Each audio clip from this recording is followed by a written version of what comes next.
Now, did you guys get through the installation? Okay. Did you test it? Now, how do you test generalizations that are there? You do the same thing you did in the beginning and find out whether they're there or not. It's really very simple. When you start asking questions, do they defend the generalization? If it's a strong generalization, people will defend it. You know, it's like, because like if you start telling them, well, you don't really want to do this. This was just an exercise. That sort of thing. One of the things I like to do with clients is to tell them that they're going to go back and be the same way. It's the old thing about when you, if you remember, like we used to test things where we do changes and then we have the client, we go, now, I want you to try and go back and feel bad the way you used to. Now, there's two parts to that that I like. One is the invited inference. I want you to try and go back. That always has a nice presupposition to it. But also, it serves to solidify it with a convincer.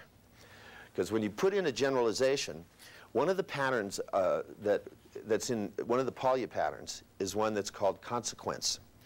And it has to do with the fact that when you have a generalization, each time you add another example that validates it, it gives that much more credence to the generalization itself.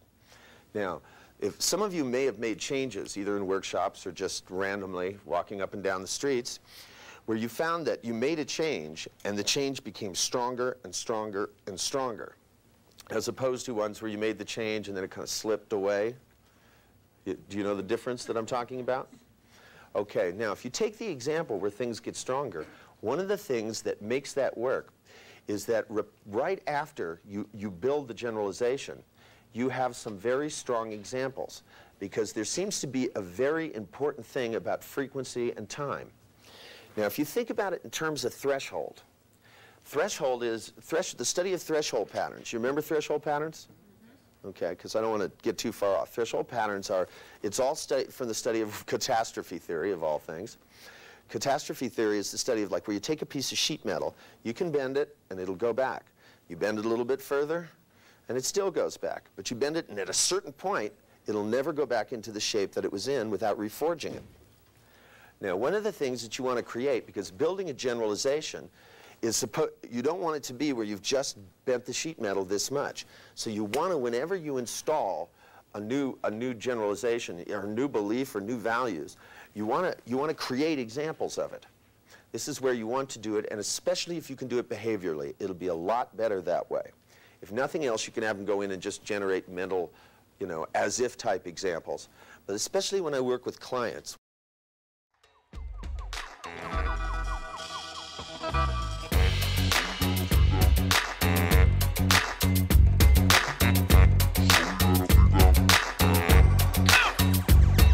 We don't go, you better listen. The PPP train riding on a rhythm.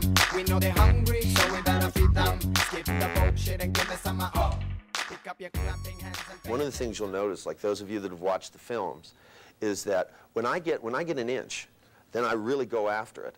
So like with the guy I worked with, where I worked with this guy that the compulsive, the other thing was people couldn't touch him.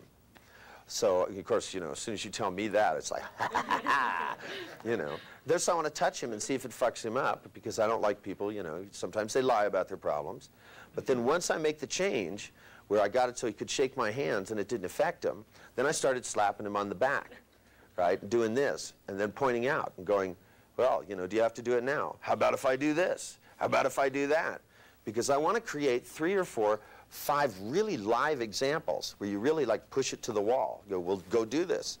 You know, go, well, let's think, you know, like in the case of thinking of, you know, if anything is possible, go start asking them about, you know, and going, well, you know, do you think you'll be able to master this, you know, real quickly?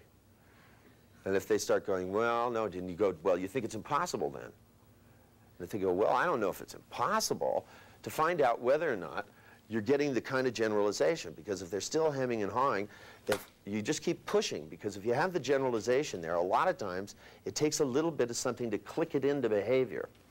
So an important part of making sure that your work generalizes. If you remember when you first learned anchoring, we did things where you go and you put an anchor with a situation where they needed more confidence, And then you have them think of another place where they needed more confidence. And it wouldn't generalize, so you'd have to fire the anchor off again. And then you'd think of another time where they needed to have confidence. And then it would either go automatically. You remember when you first learned anchoring? That's what you were supposed to do? Okay, this is the same thing. Now the reason is that things don't automatically generalize. What you want to do is to make sure that the process that gets it so that you get into the mode where things get stronger and stronger and stronger is something which you engage behaviorally. Now, this, by the way, is also the most fun part. This is where you really get to goat the shit out of your clients, man. Now, that's like it's your turn now. You know, they come in whining and pissing and moaning, and now you get to whine and piss and moan, and they have to put up with it. And they have to be the ones that are telling you, because I always go like, well, yeah, you shook hands with me, but, and then I always pick some outrageous guy. I go, but probably wouldn't be the same thing with women. And he goes, and the guy said, well, I don't think it would be that different. And I said, well, let's find out. Sent him down to the lobby and told him he had to shake hands with 3 women and come back up. And I said, probably you'll be contaminated, Go ahead and try in vain to make it come out that way. Sent him down. And then when he did those, and I said, well, then, sure it works with women, but were they all white? And the guy looked at me and went, yeah. And I said, well, back down to the streets.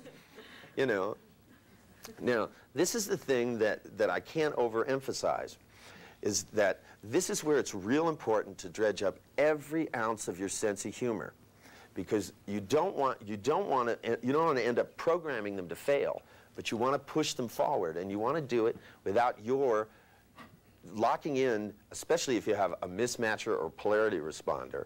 If you always want to be able to play them into it.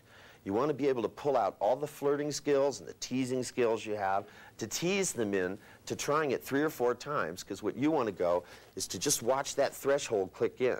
Once you have a generalization installed, then what you want to do is speed up the process of generalization. And this is where you really get to go inside and you access times where you've been flirtatious and teasing, and where you goaded somebody into doing something, and you knew they'd enjoy it when they did it, but they were dragging their feet because they were tired or something. This doesn't ring a bell by any way, it doesn't. And somebody goes, do you want to go to the movies? They go, well, I don't really know. And you go, oh, you're really going to like it. They go, well, I don't know. I don't really like movies like that. And you go, please. All right. Well, this is where you get to do it, but you really want to push them into it. And in the case that we're talking about here, for example, that things are possible, pick things like, things like, well, you'll be able to remember everything in this workshop, like things that are right on the limit. Always pick things that are just over the edge of the limits of what because you talk to this person, you know enough to tease them now. And you want to be able to tease it in a way where they know what you're doing. So, my clients know I'm pushing them, but I don't push them over the edge. I'm nudging them forward.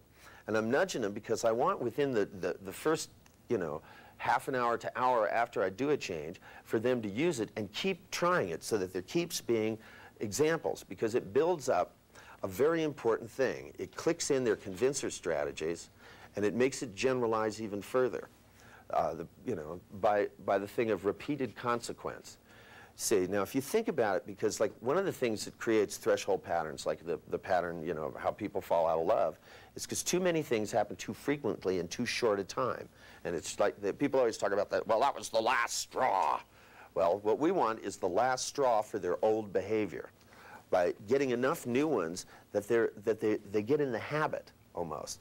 If you do 4 or 5 right away, it builds up the habit of continuing to do it. Whereas if you just get the generalization in and then stop, typically you end up having to install the same generalization 3 or 4 or 5 times over time to get the same change that you could get in a lasting way. Because remember, you're having to deal with between times. And if you're going to deal with between times and there's only one example, it's going to be tough for them to do it. Because, you want them to have this in the future. And you want to be able to propel them. Now, because remember, you're having to deal with between times. And if you're going to deal with between times and there's only one example, it's going to be tough for them to do it. Because, you want them to have this in the future. And you want to be able to propel them. Now, what I want you to do... Pay attention from the Middle East to the open nations. We coming straight to you, no complications. As yalla, come on, give me some, give me some.